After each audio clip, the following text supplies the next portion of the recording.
Sungguh Tuhan, berada di hadirat-Mu, merasakan keberadaan-Mu, itulah hal yang terindah dalam kehidupan kami. Karena itu Tuhan, di minggu yang kedua, di tahun 2023 ini, kami rindu kami boleh kembali menghampiri akan tahta Tuhan, menghampiri rumah Tuhan, agar kami boleh merasakan sungguh hadirat Tuhan di dalam kehidupan kami, sehingga kehidupan kami menjadi kehidupan yang berkelimpahan, karena kami adalah anak-anak-Mu, karena kami adalah orang-orang yang telah Engkau tebus dengan darah-Mu. Hari ini Tuhan, kami rindu melalui firman yang kami renungkan bersama-sama, kami boleh menyadari akan hadirat Tuhan dalam kehidupan kami, dan bagaimana kami boleh meresponi akan keberadaan Tuhan yang rindu untuk kami hampiri.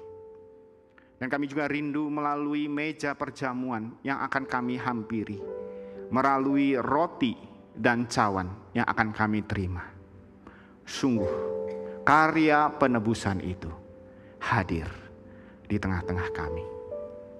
Kami menyerahkan Tuhan untuk pemberitaan firman-Mu dan juga perjamuan kudus sesaat lagi. Dalam Kristus Yesus kami bersyukur dan kami berdoa. Amin. Silakan duduk Bapak Ibu sekalian. Shalom Bapak Ibu sekalian. Saya bersyukur pagi hari ini mendapatkan kesempatan untuk boleh kembali melayani di dalam pelayanan firman dan juga perjamuan kudus yang akan kita terima sesaat nanti. Pada hari ini kita akan merenungkan sebuah tema, yaitu mengalami akan kehadiran Allah. Dasar daripada firman Tuhan yang kita renungkan hari ini adalah dari surat Rasul Paulus kepada jemaat di Efesus, pasal yang ketiga ayatnya yang ke-12 sampai ayatnya yang ke-13. Mari bersama kita membaca bagian ini. Saya kangen mendengar suara Bapak Ibu sekalian, ya. Mari, sekalipun mungkin masih tertutup dengan masker, kita membaca bersama-sama dua bagian ayat yang tidak terlalu panjang ini. Efesus pasal yang ketiga ayatnya yang kedua sampai ayatnya yang ke-13. Mari kita baca bersama-sama. 2, 3. Di dalam Dia kita beroleh keberanian dan jalan masuk kepada Allah dengan penuh kepercayaan oleh iman kita kepadanya.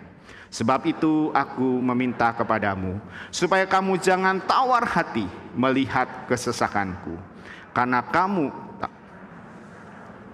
adalah kemuliaan bagimu. Saya akan bacakan sekali lagi khususnya ayatnya yang ke-12.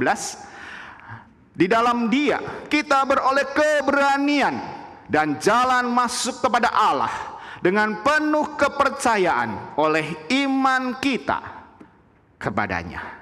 Demikianlah firman Tuhan. Berbahagialah setiap kita yang merenungkan akan firman-Nya, terlebih lagi setiap kita yang menjadi pelaku-pelaku firman. Bapak Ibu sekalian, saya tidak tahu apakah Bapak Ibu mengenal wajah-wajah ini.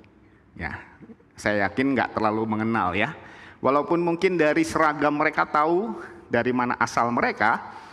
Ini adalah tim sepak bola ya, yang nama Thailandnya saya mungkin nggak bisa baca, karena itu saya pakai nama bahasa Inggrisnya, yaitu Wild Boars atau ini ya, babi hutan liar. Tim sepak bola babi hutan liar. Tim sepak bola Wild Boars ini, seperti yang saya sampaikan tadi, berasal dari Thailand, ya, merupakan sebuah klub sepak bola remaja, ya, anak usia 11 sampai 13 tahun dari provinsi Chiang Rai di Thailand Utara. Mungkin daerah kampung lah begitu ya. Dan Bapak Ibu sekalian, kalau kita lihat ya sekilas ya wajah-wajah mereka begitu ya. Ini mungkin tim sepak bola kampung, kalau di Indonesia itu terkenalnya Tarkam gitu ya, turnamen kampung begitu, yang tidak terkenal ya. Wajahnya pun namanya apalagi ya kita tidak kenal. Nah, namun Bapak Ibu sekalian, keadaan agak berubah ya, bahwa tim sepak bola yang tidak dikenal oleh siapa-siapa ini pada tanggal 23 Juni 2018, jadi sebelum pandemi, pelatih sepak bola mereka mengajak para remaja ini untuk pergi ke sebuah gua yang dekat tempat mereka bernama Tamlung, ya, Gua Tamlung. Untuk sekedar mereka beristirahat, ya, melepas rekreasi begitu ya setelah mereka berlatih. Ya, setelah mereka berlatih kemudian mereka pergi ke gua itu. Ya. Nah, awalnya mereka berencana bahwa mereka hanya beberapa jam berada di dalam gua yang cukup terkenal di daerah itu. Namun demikian ketika mereka ada di dalam gua itu, tiba-tiba turun hujan. Ya. Rupanya tidak seperti biasanya ya. Biasanya pada awal bulan Juli baru turun hujan di daerah itu. Tetapi di akhir Juni hujan sudah mulai turun. Dan rupanya hujan itu cukup lebat Bapak Ibu sekalian. Dan memang biasanya ketika hujan turun, ya, jalan yang masuk, ya, jalan menuju kepada gua itu mulai terpenuhi dengan air. Mulai dibanjiri dengan air. Dan rupanya para remaja dan pelatihnya yang sudah ada di dalam gua itu, ya, mereka terjebak karena pintu keluar, ya, mereka sudah digenangi oleh air. Awalnya tidak ada orang yang tahu sampai ada petugas, ya, jagawana, ya, petugas hutan, polisi hutan begitu melihat ada sepeda yang berada di pintu gua itu, ya. Dan juga ada sepeda motor di sana. Ya. Dan orang-orang pun, ya, orang tua daripada anak-anak ini mulai mencari-cari di manakah anak mereka. Dan Bapak Ibu sekalian, di sinilah hal yang luar biasa terjadi, yang menjadi terkenal di seluruh dunia. Ya. Ke-13 orang yang terjebak ini akhirnya, ya, diupayakan untuk diselamatkan. Ya, upaya penyelamatan yang tidak mudah ini melibatkan hampir 100 orang. Bayangin, untuk menyelamatkan 13 orang aja ada 100 orang lebih, baik orang dari Thailand sampai, ya, orang dari berbagai mancanegara. Upaya pencarian terus dilakukan sampai akhirnya pada tanggal 2 Juli, ya.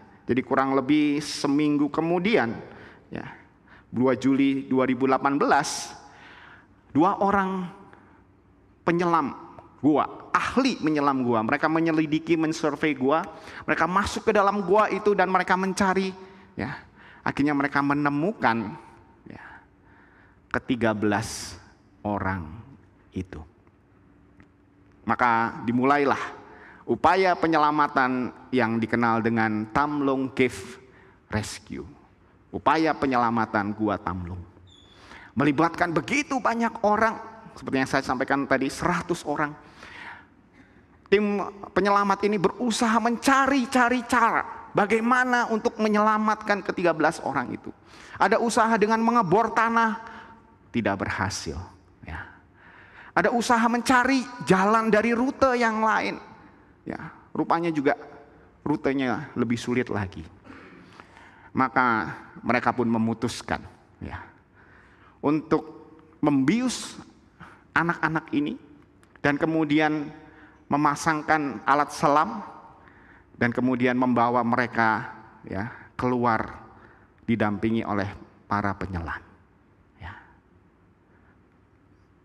Dan pada tanggal 10 Juli, ya, satu persatu anak ini dibawa keluar. Ya. Satu-satunya cara yang sebenarnya cukup beresiko, karena apa? Kalau anak ini tiba-tiba bangun ataupun pernapasannya nggak tepat, mereka bisa kehilangan nyawa. Namun resiko harus diambil.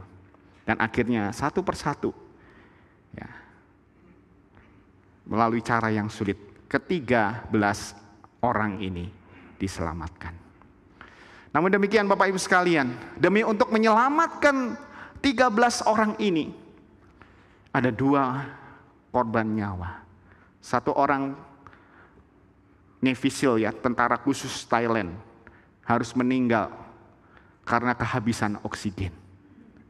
Dan satu orang lagi beberapa bulan kemudian meninggal karena diketahui mengalami keracunan darah.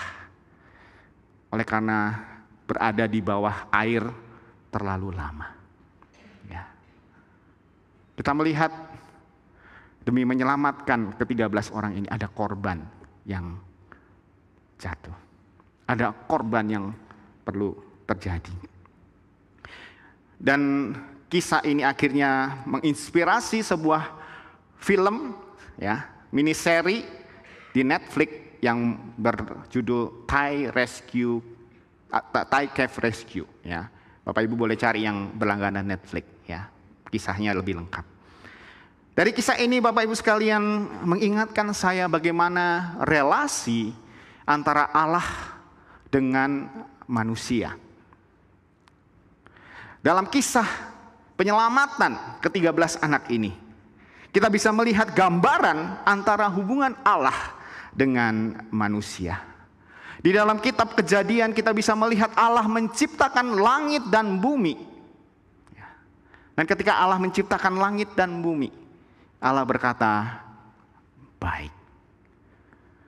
Namun ketika Allah menciptakan manusia, di dalam Kejadian 1 ayatnya yang ke-31 mencatat, Allah berkata, maka Allah melihat segala yang dijadikannya itu sungguh amat baik. Manusia adalah puncak daripada penciptaan Allah. Manusia diciptakan terakhir oleh Allah, menjadi puncak daripada penciptaannya. Manusia diciptakan menurut gambar dan rupa Allah. Artinya sifat-sifat Allah itu kita miliki di dalam keterbatasan kita. Dan sesungguhnya mengapa Allah menciptakan manusia? Kita bisa melihat bagaimana kisah di Taman Eden. Begitu indahnya relasi antara Allah dan manusia. Karena sesungguhnya Allah ingin berelasi dengan kita. Tujuan Allah menciptakan manusia adalah untuk berelasi. Dan kita bisa melihat di Taman Eden itu bagaimana Adam dan Hawa bisa menghampiri Allah kapan saja mereka mau. Dan Allah pun dapat menghampiri mereka, menjumpai mereka kapan saja. Allah memberikan tanggung jawab kepada mereka dan mereka mengerjakan apa yang Tuhan minta kepada mereka. Dan sebagaimana yang ayat kita baca tadi, dikatakan ketika Allah menciptakan manusia, sungguh amat baik. Artinya sesungguhnya hubungan antara Allah dan manusia ketika awal diciptakan sungguh amat baik. Namun Bapak Ibu sekalian, sayangnya manusia yang diciptakan menurut gambar dan rupa Allah, yang diciptakan memiliki kehendaknya yang bebas, memanfaatkan kebebasan itu dengan tidak taat kepada Allah. Relasi yang baik itu dirusak oleh ketidaktaatan kita kepada Allah. Nah, oleh karena itulah di dalam kitab Yesaya mencatat, tetapi yang merupakan pemisah antara kamu dan Allahmu ialah segala kejahatanmu, dan yang membuat dia menyembunyikan diri terhadap kamu sehingga ia tidak mendengarkan ialah segala dosa-dosamu. Dosa telah memisahkan kita dari Allah. Dosa menjauhkan kita dari pencipta kita. Oleh karena itulah ketika Yesaya di dalam penglihatannya dia melihat tahta Allah yang mulia itu, dia berkata, celakalah aku binasa sebab bibirku najis. Manusia tidak lagi sanggup berada di dalam hadirat Tuhan oleh karena dosa. Namun kita bersyukur kepada Allah. Ya. Di dalam Kristus Yesus kita mendapatkan keselamatan itu. Namun demikian, Paulus mengingatkan kepada kita bahwa sesungguhnya upah dosa ialah maut. Bapak Ibu sekalian, seringkali kita mengasosiasikan maut itu adalah dengan neraka. Namun sesungguhnya maut tidak sekedar neraka, Bapak Ibu sekalian. Karena neraka seringkali digambarkan sebuah tempat di mana penuh penyiksaan. Ya. Tempat di mana katanya apinya menyala-nyala. Tetapi sesungguhnya itu hanya gambaran. Ya. Bagaimana suasana yang berada di dalam neraka itu. Ketika dikatakan neraka seperti api yang menyala-nyala, ingin menunjukkan kepada kita tempat itu tidak nyaman. Pada bagian yang lain Alkitab mencatat di dalam perumpamaan talenta, kepada hamba yang tidak setia dia dilemparkan di tempat yang gelap, di tempat di mana gemertak gigi terjadi. Sesungguhnya ini adalah hanya gambaran bagaimanakah keadaan maut itu. Sesungguhnya maut itu adalah keterpisahan kita dari Allah untuk selama-lamanya. Penderitaan apakah yang terbesar bagi manusia? Sesungguhnya adalah ketika kita terpisah dari pencipta kita. Namun syukur kepada Allah, seperti yang Paulus tuliskan di dalam Efesus pasalnya yang ketiga ayatnya yang ke-12. Dia berkata kepada kita, di dalam Dia kita beroleh keberanian dan jalan masuk kepada Allah dengan penuh kepercayaan oleh iman kepadanya. Di sini dikatakan oleh Dia, oleh Kristus, di dalam Dia, artinya di dalam Kristus kita ada jalan masuk kepada Allah. Kita mendapatkan perantara ya, untuk datang kepada Allah.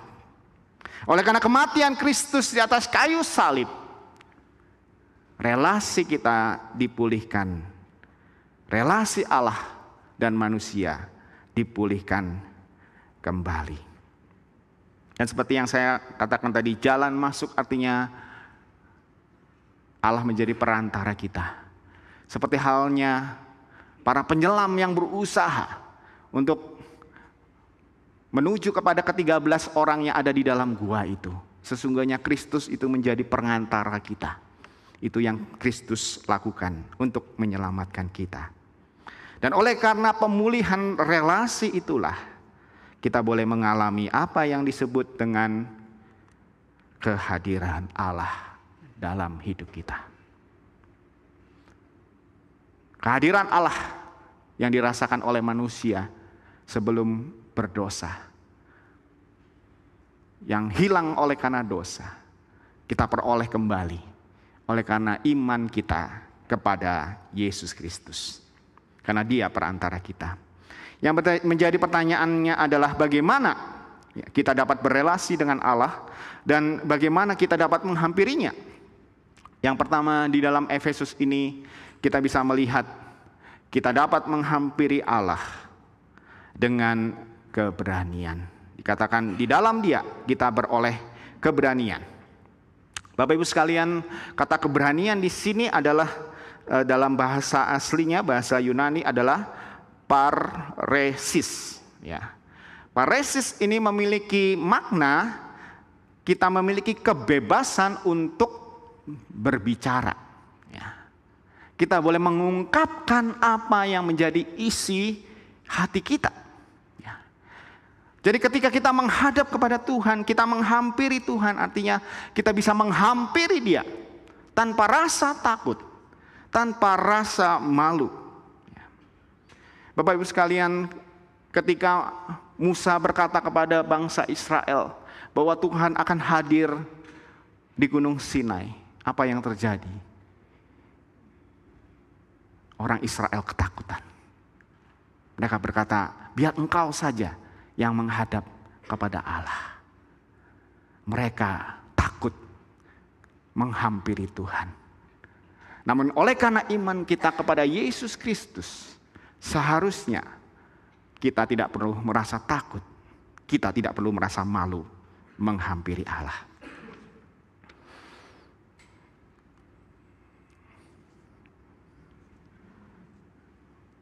Sebagian kita ataupun setiap kita kenal dengan tokoh ini. Ya, dia adalah Joseph Stalin. Joseph Stalin adalah penguasa Uni Soviet yang ditakuti oleh tentara ataupun rakyat Uni Soviet. Dia dikenal sebagai diktator yang begitu kejam. Banyak rakyat yang tewas oleh karena kebijakannya. Bapak Ibu sekalian, Joseph Stalin ini adalah orang yang ingin privasinya dijaga, begitu ya. Oleh karena itu dia memerintahkan kepada para pengawalnya, ya, untuk tidak masuk ke dalam ruangannya kalau tidak diberi izin. Tidak boleh masuk ruangannya kalau tidak diberi izin. Satu kali, ya, dia mencoba kesigapan daripada para pengawalnya. Dari dalam ruangan dia menjerit kesakitan, ya, seolah-olah dia ada dalam kesakitan. Dia menjerit. Ketika dia menjerit, ya, pengawal-pengawal yang sigap itu langsung masuk ke dalam ruangannya. Dan Bapak Ibu sekalian tahu apa yang terjadi? Para pengawal yang sigap itu diberi hadiah. Tahu hadiahnya apa? Hadiahnya adalah hukuman mati. Karena dianggap apa? Dianggap melanggar perintah. Ya. Kalau istilah anak sekarang, pengawalnya ini diprank gitu ya. Ini apa? Bercandanya jelek ini ya, Stalin. Ya. Bercandanya sampai menghilangkan nyawa orang. Dan oleh karena itu tidak ada yang berani lagi masuk ke dalam ruangannya kalau tidak diberi izin. Dan hal ini menjadi sesuatu yang tragis. Oleh karena apa? Suatu waktu Stalin ini kena stroke, Bapak Ibu sekalian. Dan dia ketika itu ada di dalam ruangannya. Para pengawal dari luar mendengar suara orang terjatuh. Namun tidak ada satupun yang berani masuk. Ya. Oleh karena apa? Karena perintah yang diberikan. Bapak Ibu sekalian, berlawanan dengan apa yang terjadi pada pengawal Stalin yang ketakutan. Sesungguhnya Tuhan memberikan kesempatan kepada kita. Keberanian kepada kita. Tanpa rasa malu, tanpa rasa takut. Untuk boleh menghampiri Dia. Namun bagaimanakah kenyataannya? Mari kita melihat hitungan berikut ini. Ada orang yang membuat survei tentang bagaimana kita menggunakan waktu kita. Menurut survei ini rata-rata kehidupan manusia itu adalah 77 tahun. Ya, 77 tahun itu maknanya adalah, sebentar ini kecepatan. 77 tahun itu artinya 28.000 hari. Artinya itu juga sama dengan 670.000 jam. Sama dengan 40 juta menit. Ya, itu 77 rata-rata hidup manusia. Lalu bagaimana kita menggunakan waktu yang 40 juta menit itu? Kita menggunakannya di kamar mandi untuk mandi, cuci, ya, bersih-bersih, menabung di sana ya, menabung tanda kutip, ya. Meninggalkan sisa-sisa kita di sana, ya. Ada yang mengatakan itu adalah kurang lebih 1 jam. Ya, mungkin buat yang pria sedikit lebih pendek, yang perempuan lebih panjang, gitu ya. 1 jam per hari artinya 30 jam per bulan. Artinya 15 hari per tahun. Dan kalau kita kumpulkan seumur hidup kita, kita berada di dalam kamar mandi itu selama 3 tahun. Ya. Coba bayangkan ya. Kemudian kita berpakaian. Berpakaian itu berapa lama? Berpakaian itu katanya 26 menit ya. Sekali lagi mungkin yang perempuan perlu waktu lebih panjang ya. 26 menit itu artinya adalah 26 menit per hari itu 13 jam per bulan, 7 hari per tahun, 1 tahun seumur hidup kita. Bayangin ganti baju aja setahun ya. Kemudian untuk tidur ya. Untuk tidur masing-masing orang itu berbeda-beda menurut umur mereka, kebutuhannya masing-masing berbeda-beda. Tapi saya merata-rata supaya mudah dihitung adalah 10 jam per hari. 10 jam per hari itu artinya 300 jam per bulan, artinya 150 hari per tahun, 32 tahun seumur hidup. Jadi kalau Bapak Ibu pengen ngumpulin tidur kita 32 tahun ya. Selebihnya nggak usah tidur. Dan kemudian Bapak Ibu sekalian, ya, ini penelitian terakhir, ya. Berapa banyak kita memakai gadget kita, memakai HP kita? Saya coba lihat-lihat, saya coba survei-survei, ya, lihat di survei, kita menggunakan gadget kita itu 5,5 jam. Artinya apa? 165 jam per bulan. 83 hari. Ya, per tahun. 18 tahun seumur hidup. Ya. Kalau dikumpul-kumpulin itu seumur anak remaja itu ya. Ya, hampir dewasa muda, 18 tahun. Ini adalah penggunaan waktu kita rata-rata ya, dalam seumur hidup kita untuk umur 77 tahun. Pertanyaannya adalah bagaimana rata-rata orang Kristen menggunakan waktunya. Ternyata orang Kristen, Bapak Ibu sekalian, kurang 10 menit di dalam satu hari. Kurang daripada 6 jam per bulan. Kurang dari 3 hari per tahun. Ya. Kurang dari 7 bulan seumur hidupnya. Untuk apa? Untuk berelasi, ya, berhubungan dengan Allah kita, yang katanya adalah pencipta kita, yang katanya adalah juru selamat kita. Kurang daripada 10 menit sehari, ya, hanya 7 bulan seumur hidup. Yang lain-lain tahunan ini cuma 7 bulan. Bapak Ibu sekalian, katanya kita bebas berjumpa dengan Tuhan. Kita tidak perlu dengan rasa takut seperti para pengawal daripada Stalin. Realitanya, berapa banyak waktu yang kita gunakan berhubungan dengan Tuhan di dalam doa kita, di dalam waktu teduh kita kepada Tuhan. Tidakkah waktu kita lebih banyak kita pakai untuk kongko-kongko, nonton drakor, main game, ya. Sekarang pun bapak-bapak suka main game ya. Baca komik lah, ya. Ataupun kegiatan yang lain. Hari ini firman Tuhan mengingatkan kita. Kita memiliki keberanian, artinya kebebasan untuk menghadap kepada Tuhan. Sudahkah kita menggunakan waktu itu menghadap kepada Tuhan? Mungkin Bapak Ibu sudah bosan mendengar saya berulang kali bilang soal ini. Ya. Soal doa kita Bapak Ibu sekalian. Ya. Beberapa minggu yang lalu atau bulan yang lalu saya berkhotbah. Betapa kurangnya kita berdoa secara korporat khususnya. Ya. Ada orang yang berkata kepada saya, beberapa orang, 1-2 orang, saya terberkati atas khotbah Bapak. Terima kasih, saya bilang. Tetapi Bapak Ibu sekalian, itu nggak cukup kalau sekedar, ya saya diberkati. Lakukan itu. Ya. Setelah saya berkhotbah ternyata sama saja. Yang datang MPD 13 orang, yang datang doa pagi cuma 31 orang. Ini masih online Bapak Ibu sekalian. Bapak Ibu kalau mau di tengah jalan, nggak apa-apa, perjalanan ke kantor, buka Zoom. Nggak tahu linknya, tanya ke TU. Ya, ternyata sesungguhnya Tuhan sudah memberikan akses kepada kita. Kita tidak menggunakannya dengan sungguh-sungguh.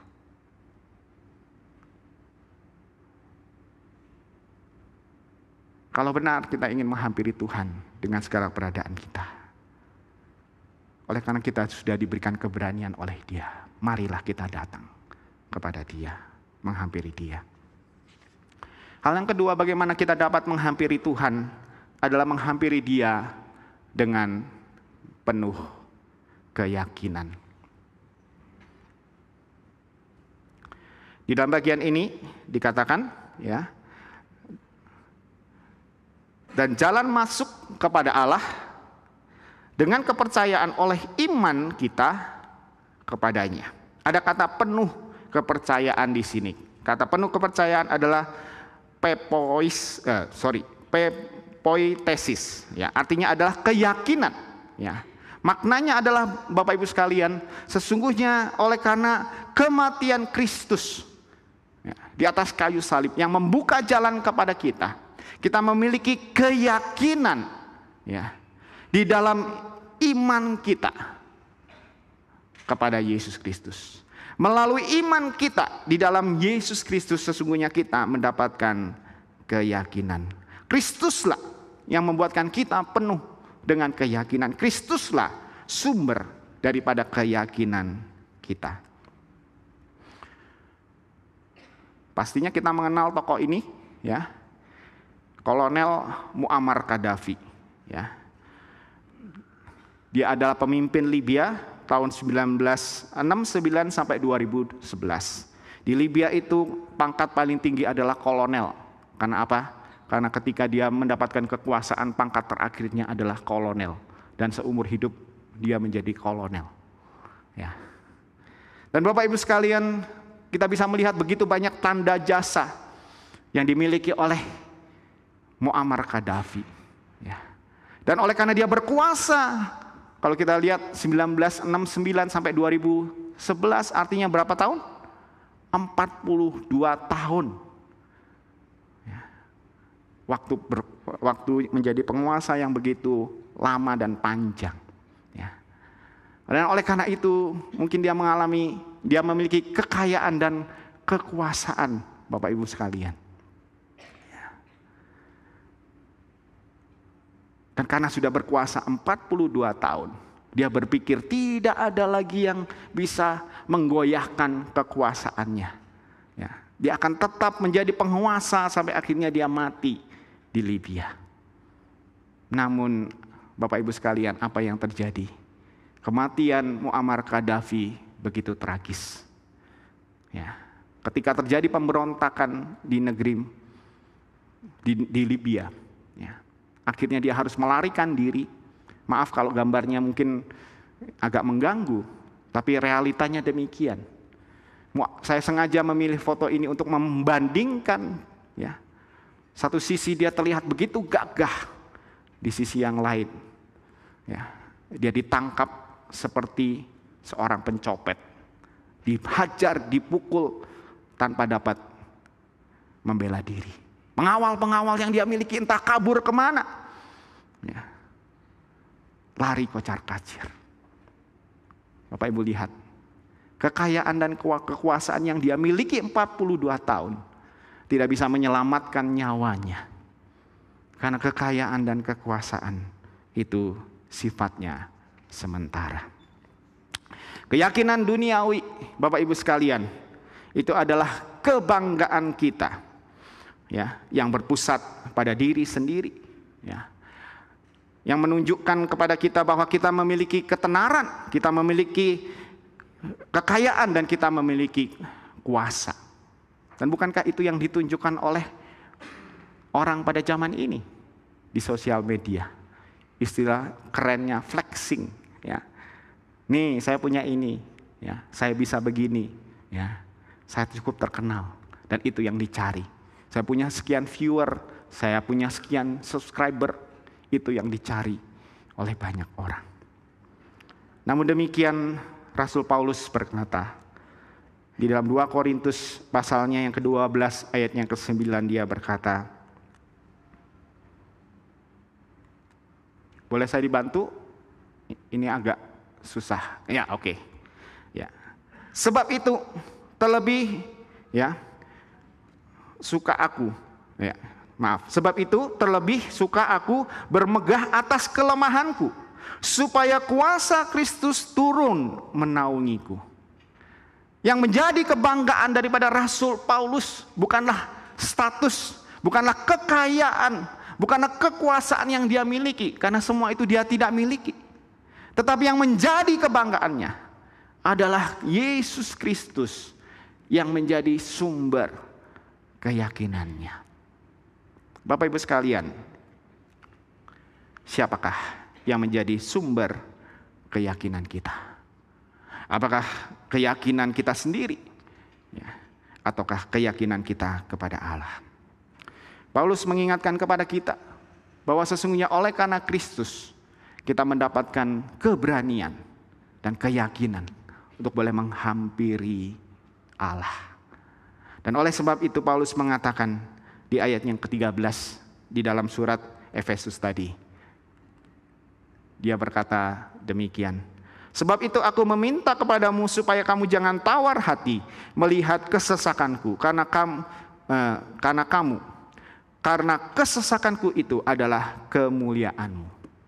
Bapak Ibu sekalian, konteks daripada surat Efesus ini sesungguhnya Paulus pada waktu itu berada di dalam penjara. Oleh karena itu dia mengatakan, aku berada di dalam kesesakan. Dan pada waktu itu pun ketika dia menuliskan surat ini, dia kirimkan kepada jemaat Efesus. Jemaat Efesus pun sedang mengalami pergumulan, yaitu penganiayaan jemaat. Bapak Ibu sekalian, sesungguhnya segala pergumulan yang ada tidak menyebabkan Paulus menjadi tawar hati. Paulus tidak ingin pergumulannya itu menjadi jemaat Efesus tawar hati.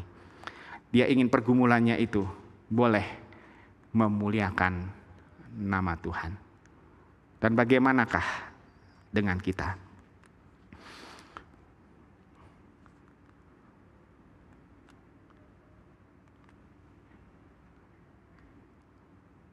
Ini adalah Raditya Olwan. Dia adalah seorang pendeta dari gereja muda untuk Indonesia.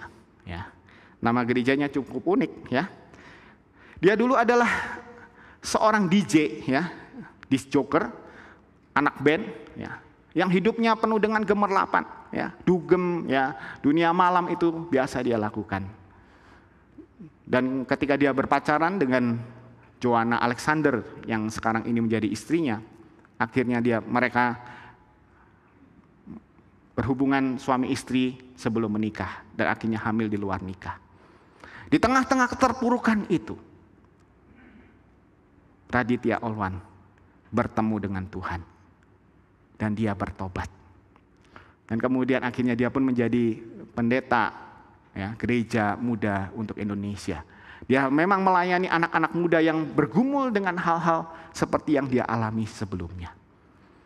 Dan kemudian Bapak Ibu sekalian, dalam pandemi COVID kemarin tanggal 6 Mei 2021, Raditya Olwan meninggal karena COVID di usianya yang ke-37 tahun. Usia yang cukup muda. Dan kematiannya tentunya membawa pukulan bagi istrinya. Istrinya sempat bertanya, mengapa Tuhan mengambil suaminya begitu cepat? Namun demikian, oleh karena kematian daripada Raditya Olwan ini, satu kutipan yang dia katakan, jangan kasih titik kalau Tuhan masih koma. Itu menjadi viral dan menjadi ingatan bagi banyak orang. Maknanya adalah apa? Ketika kita mengalami segala pergumulan yang ada, janganlah kita menyerah. Karena Tuhan belum selesai dengan kita. Ada yang Tuhan mau kerjakan di dalam kehidupan kita. Dan oleh karena kematiannya, sesungguhnya kemuliaan Tuhan boleh dinyatakan. Jemaat sekalian, hari ini kita akan menghampiri meja perjamuan Tuhan. Perjamuan kudus mengingatkan kepada kita Kristus yang sudah mati bagi kita. Sesungguhnya perjamuan kudus mengingatkan kepada kita bahwa Kristus sudah datang sebagai imam besar yang tidak mempersembahkan domba sebagai persembahannya, tetapi mempersembahkan dirinya, membawa darahnya sebagai korban persembahan. Dan oleh karena pengorbanan Kristus itulah, di dalam Ibrani pasal 4 ayatnya ke-16 mengatakan, sebab itu marilah dengan penuh keberanian kita menghampiri tahta kasih karunia, supaya kita menerima rahmat dan menemukan kasih karunia untuk mendapatkan pertolongan kita pada waktunya. Marilah kita hari ini menghampiri meja perjamuan Tuhan dengan mengingat Kristus yang sudah menjadi jalan masuk kita kepada Allah. Dan oleh karena itu, kita boleh berani menghampiri Tuhan kita, dan kita boleh penuh dengan keyakinan menjalani kehidupan ini sebagai orang percaya.